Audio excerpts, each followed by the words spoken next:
নমস্কার বন্ধুরা, welcome back to my channel Champa Rannaghar. আজ আমি আপনাদের সঙ্গে শেয়ার করে দেখাবো এঁচোড়ের দুর্দান্ত স্বাদের রেসিপি।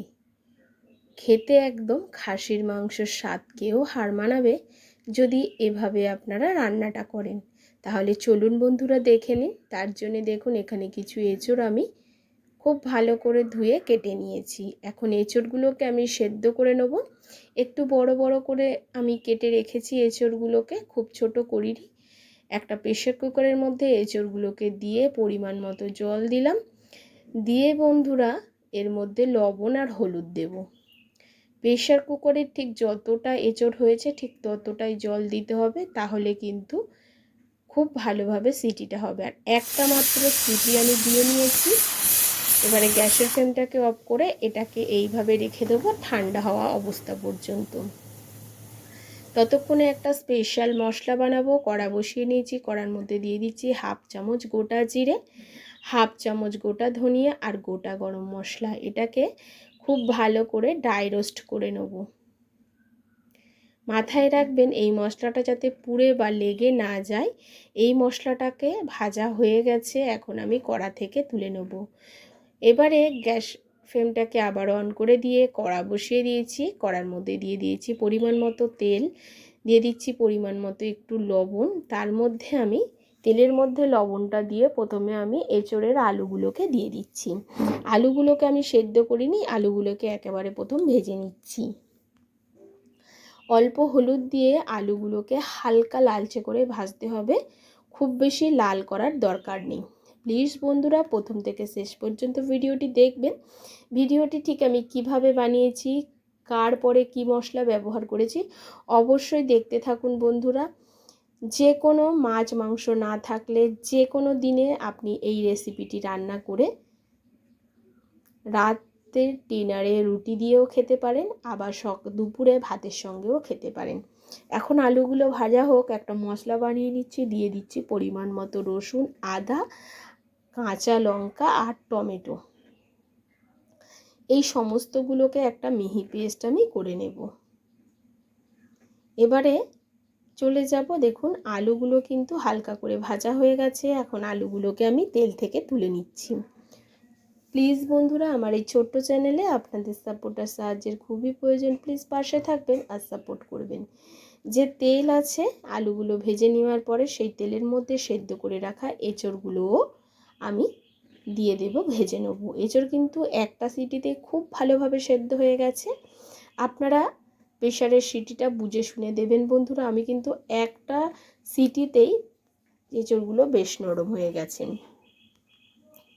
এবারে এঁচোড়গুলো দেখুন একটু হালকা লালচে করে ভাজা হয়ে গেছে, আমি তুলে নিচ্ছি। এঁচোড়ের সেদ্ধ করার সময় লবণ হলুদ দেওয়া ছিল, তার জন্য আমি লবণ হলুদটা আর দিইনি। আবারও কড়াতে এঁচোড়টা তুলে নেওয়ার পরে তেল দিয়ে দিলাম। তেলের মধ্যে ফোড়নে ব্যবহার করব 1 চামচ গোটা জিরে আর একটা তেজপাতা। জিরে আর তেজপাতাটাকে 30 থেকে 40 সেকেন্ড মতো একটু ভেজে নেব, যাতে একটা সুন্দর গন্ধ বেরোবে।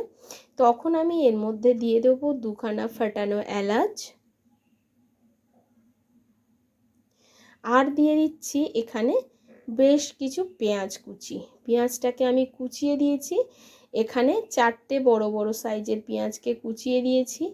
যদি আপনি গ্রামে ধরেন প্রায় 250 গ্রাম মতো আমি দিয়েছি, কারণ এঁচোড়ের ওজনটা ছিল প্রায় 1 কেজি। এবারে পেঁয়াজটাকে একটু লবণ দিয়ে খুব ভালো করে লালচে করে ভাজতে হবে। পেঁয়াজটা যত সুন্দর লালচে করে ভাজা হবে তরকারির কালার ও টেস্ট ততটাই সুন্দর আসে বন্ধুরা। পেঁয়াজগুলো নাড়াচাড়া করতে করতে দেখুন একদম লালচে করে ভাজা আমার হয়ে যাবে। এখন পেঁয়াজগুলো বেশ লালচে করে ভাজা হয়ে গেছে। এখন এই পেঁয়াজের মধ্যে দিয়ে দেব আমি টমেটো, আদা, রসুন, কাঁচা লঙ্কার পেস্টটা। বেশ অনেক কটাই কাঁচা লঙ্কা আমি দিয়েছি। ঝালের পরিমাণ মতো আপনারাও আপনাদের যেমন ঝাল খান সেই অনুযায়ী দিয়ে দেবেন কাঁচা লঙ্কাটা। খুব ভালো করে এই টমেটো, আদা, রসুনটাকে কষতে হবে যতক্ষণ না তেল ছাড়ে। টমেটো, আদা, রসুনের কাঁচা গন্ধটা যতক্ষণ চলে না যায় ততক্ষণ পর্যন্ত কষাতে হবে। যখন সুন্দর কষে যাবে কিছু গুঁড়ো মশলা ব্যবহার করতে হবে। দিয়ে দেব 1 চামচ গোটা জিরা, 1 চামচ গোটা ধনিয়া, পরিমাণ মতো হলুদ, আর দিয়ে দেব পরিমাণ মতো লঙ্কার গুঁড়ো। এবারে খুব ভালো করে এই মশলার সঙ্গে গুঁড়ো মশলাগুলোকে খুব ভালো করে কষাতে হবে যতক্ষণ না এই মশলাটা থেকে তেল ছাড়ে। বেশ কষা হয়ে গেলে যখন তেল ছাড়তে শুরু করবে দেখুন, তখন এর মধ্যে দিয়ে দিতে হবে আগে থেকে ভেজে রাখা আলু আর এঁচোড়টা। আলু আর এঁচোড়টা কিন্তু এই মশলার সঙ্গে খুব ভালো করে বন্ধুরা কষাতে হবে। যত সুন্দর এখানে মশলাটা কষানো হবে এই এঁচোড়ের টেস্টটা ততটাই সুন্দর হবে। এখন মশলার মধ্যে এঁচোড়গুলো দিয়ে দিয়েছি, দিয়ে প্রায় 10 মিনিট মতো লো ফ্লেমে আমি এটাকে কষাবো। যত ধীরে আঁচে কষানো যায়, রান্নাটা করা যায়, ততটাই কিন্তু সুন্দর খেতে লাগে। আপনি মনে করতে পারেন একদম লো ফ্লেম দিয়ে রান্না করলে সেক্ষেত্রে কিন্তু গ্যাসটা বেশি পড়ে, কিন্তু একদমই না বন্ধুরা। একটু লো ফ্লেম দিয়ে রান্না করলে কিন্তু তরকারির টেস্টটা ভালো হয় আর গ্যাসটাও কম পড়ে। এখন খুব ভালো করে দেখুন আমি এঁচোড় আর আলুটাকে মশলার সঙ্গে কষিয়ে নিয়েছি, আর সাইড দিয়ে দেখুন তেলটা কিন্তু ছাড়তে শুরু করেছে। আশা করছি বোঝাতে পারছি যে কত সুন্দরভাবে আমি এঁচোড় আর আলুটাকে কষিয়ে নিয়েছি। কি বন্ধুরা, দেখে মনে হচ্ছে না একদম যেন খাসির মাংসের মতো দেখতে লাগছে? এবারে এটা কষানো আমার প্রায় হয়ে গেছে। এখন এর মধ্যে দিয়ে দেব পরিমাণ অনুযায়ী জল। যদি আপনি ঝোল ঝোল রাখতে চান সেই অনুযায়ী একটু জলটা বেশি করে দেবেন, আর যদি একদম মাখো মাখো রাখতে চান সেই অনুযায়ী জলটা আপনারা দিয়ে নেবেন। এখানে কিন্তু এঁচোড় প্রায় সেদ্ধ আর আলু কিন্তু 50% মতো সেদ্ধ, সেই বুঝে আপনি জলটা ব্যবহার করবেন। তো অল্প জল দিয়ে দিয়েছি, তো আমার মনে হচ্ছে আরও একটু জল দিলে বেশ ভালো হয়, কারণ তরকারিটা ফুটবে তাতে জলটা কিন্তু আরও কমে যাবে। তার জন্য এখানে আমি আরও 1 বাটি মতো জল অ্যাড করছি, মোট 2 বাটি মতো জল দিলাম।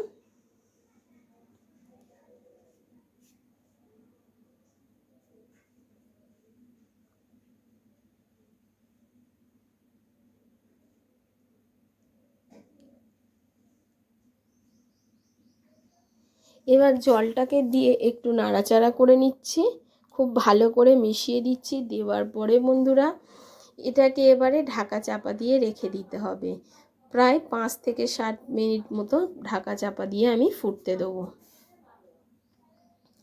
7 থেকে 8 মিনিট পরে এবার ঢাকাটা আমি খুলে নিচ্ছি, আর দেখুন কত সুন্দর তরকারির কালার হয়েছে, উপর দিয়ে তেলও ভাসতে শুরু করছে। আর দেখুন আমার এঁচোড় আর আলু কিন্তু একেবারে সেদ্ধ হয়ে গেছে।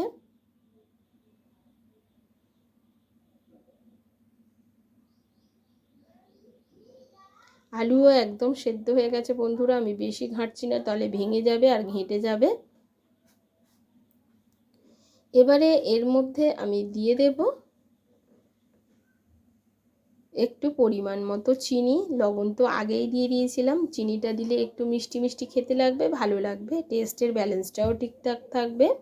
চিনিটাকে দিয়ে খুব ভালো করে মিশিয়ে নেওয়ার পরে নামানোর ঠিক আছে আগে আমি এখানে গরম মশলাটা ব্যবহার করব না, তার পরিবর্তে যে ভাজা মশলাটাকে ভেজে গুঁড়িয়ে নিয়েছিলাম সেই মশলাটাই এখানে ব্যবহার করব। মশলাটাকে খুব ভালো করে আমি ছড়িয়ে দিচ্ছি, দিয়ে মশলাটাকে খুব ভালো করে মিশিয়ে নেব। এখন আমাদের এঁচোড়ের তরকারিটা একেবারে হয়ে গেছে, ঠিক এই রকম মাখো মাখো থাকবে বন্ধুরা। এর থেকে আর বেশি ঝোল আমি কমাবো না, পরে ঝোলটা কিন্তু আরও কমে যাবে।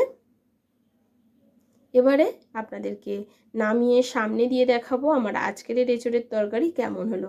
অবশ্যই কমেন্ট করে জানাবেন এঁচোড়ের তরকারিটা আপনাদের কেমন লাগলো।